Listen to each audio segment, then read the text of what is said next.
Hey guys, how you doing? It's Bob Bain, Joe Massey, 40 years and 40 beers. It's been an unbelievable Thanksgiving weekend. Here we are talking about Stranger Things, episode 2, The Vanishing of Holly Wheeler. Yes, Dude, have sir. you seen this shit?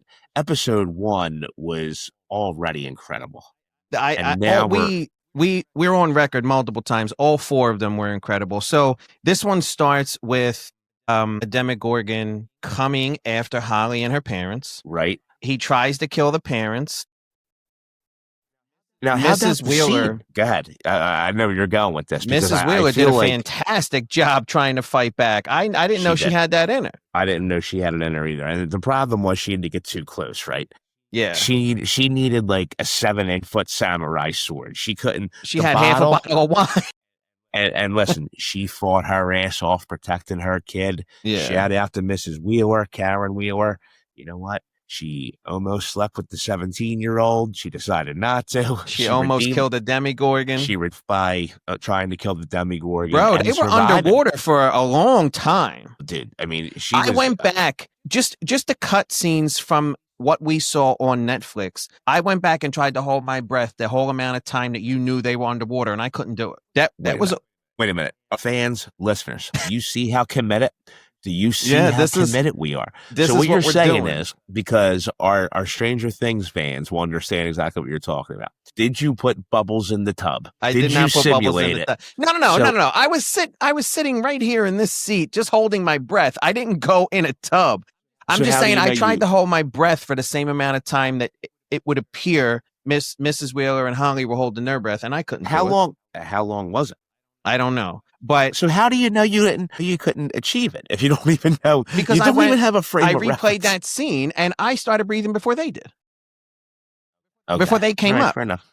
So we knew the father was a strapper all along. Like you said in our last episode, he was just he's a background character. No. You know what? He came. He tried to come through right with the No, golf he club. didn't. He was. What do you mean? He got hit in the chest right away. His chest was like ripped open. He had a golf club, and you just said if Mrs. Wheeler would have had something that was Something sharper, cuz.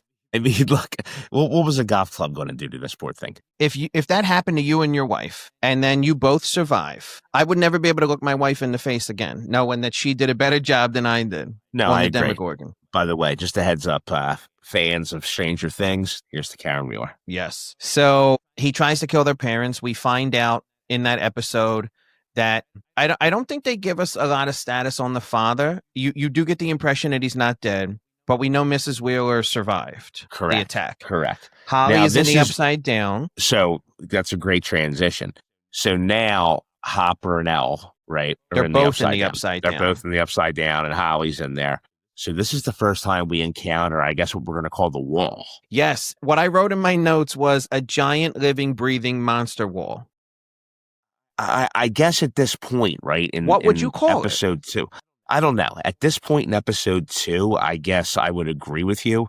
I guess we don't know what it is, right? We know that Elle's powers are obviously ineffective against it, right? She tried to open it. It almost started to open, and she wasn't even strong enough. It was very difficult for her to even crack a little tiny hole. Correct. You know, I don't know what it is. I think at this point in episode 2, really, we can speculate as much as we want, right? Is it Vecna? Is this his world protecting him? Is this the powers of the upside down that work? We learned a little more about really it towards the very end of episode 4, but my notes were recorded in real time. I didn't write down my notes in hindsight after watching all 4. So the first time you see this thing, I wrote down giant living, breathing monster wall. And now you start to see Henry, which is number 1, which is a form of Vecna. So we really don't see Henry yet, though, right? We see how Holly was kind of taken. Correct. Well, you see he's Holly Mr. speaking to someone, Mr. What's-It. But we don't, right? We don't see that yet in episode 2. What we see her spinning in the carousel, I guess, or whatever the hell it is. Well, remember the teacher peeks from behind the bush. You see Holly talking, but you don't see Henry on the other side of the fence. You don't see Mr. What's-It, right? That's what they're Correct. calling him at this point. Correct. But But you see Holly speaking to someone, And it gives you the impression that it's him, but you don't actually see him. But Mrs. Wheeler writes down on the notepad, Henry. Correct. Does she do that in episode 2 though? I don't think she does in episode 2. No, you are right. Okay, that happens at the very end of the episode. You're right. You think in the beginning of episode 2, you think Mr. Whatsit is trying to help. It's not confirmed that it's Henry, aka One, aka Vecna. Yes, listen, think about this. This is when, and you didn't know this at the time, right? So we find this out later, but you see when Holly's getting spun around, Will starts to have going through that same thing, the same experience, the same thing. So, and I don't know at the time that right now in episode 2 we knew what that was. I think we were just saying to ourselves, he's about to see that Vecna's coming, right? That was my opinion. Correct. Yeah, it was another more vibrant version of the hair on the back of the neck. Correct.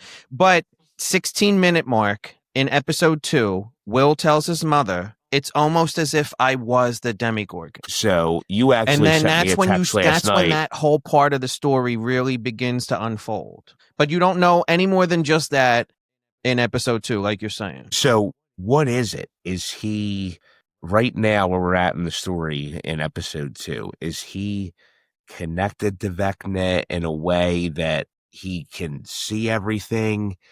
Because it's almost you don't like get that insight in episode 2, but that's what you're thinking. You don't know what he means by that. When he says to his mother, "It's almost like I was the Demigorgon," you don't completely understand what he means yet. Well, I also think too, this is the first time we start realizing that Will's a part of the hive mind. Right. This is the first time we've heard the term hive mind in the whole franchise, the whole series. Yeah. So do they all control each other? Is because Will is the first, is Will the one who's the most connected to him, the one who, can possibly take him down later? I'm just wondering so much because I predicted Will wasn't going to make it through. And what's funny is we see through the first 2 episodes so far how protective Joyce is of him. Yeah. And I feel like maybe I'm supporting my own agenda. I don't know. Come on. # Will Byers dies. But it seems like that would be the way it's, right? Just the way series are filmed. It's leading. She's so protective, so protective, so protective. And then, of course, he's going to probably eventually rebel. Yeah. And then what's the next after that? Yeah. Right? What's the next after that, fans? What's next? Yeah. So that was really episode 2. There wasn't a great deal, more just like of an informational episode. You know what I mean? Holly gets abducted. You start to understand what that's about. It was also a way to actually bring Elle into the Upside Down. The parents survive. You get confirmation from Mrs. Wheeler that the imaginary friend's name is Henry. And then you start to know who and what that means. And Will has this revelation at the bottom of the radio tower, and he starts to explain to his mom, like, I'm seeing through his eyes. And that's those are the major points of episode 2. Now, here's the other thing, though. So why is he the only one seeing through his eyes? Because he's abducted Holly now. Well, I guess you know what? Holly's gone. No one else has made it outside of the hive yet, outside of the Upside Down, that to our knowledge. Right. Will's the only one that made it out so far. So, well, did he make it out, though? Because we know in season 1, right, at the end, he made it out, right? They pulled him out. His physical body made it out. You're right, but there's always been there's always been that connection. There's always been something. For sure. Right? Yeah. Like you said, I need to use you one more time. So what we find out is, and this is the one thing, I know we're on episode 2, but going back to episode 1, like the fact that he put the, whatever we'll call it, the tentacle down his throat, has he been connected to him the whole time, no matter what? Probably. But I think because they're not physically, it's almost like Us. Have you ever seen Us by Jordan Peele? Yeah. You know how there's an exact opposite? Like a doppelganger. There's a doppelganger for everyone in Us. And the entire normal world is mirrored underneath. And so it's like when Will and Vecna aren't close enough to each other on top and bottom, when Vecna's close enough underneath of him, then he gets the hair on the back of his neck. He starts to get the visions. He starts to, I guess, sense his presence much stronger. So let me ask you this question. through episodes 1 and 2, I'm starting to wonder. I got to give you some credit before saying this. You did say in your predictions that you kind of said that Will is Vecna, which I don't think it worked out exactly the way you were saying, but he's different. He's yes. Yeah. He's connected more than I think we ever thought.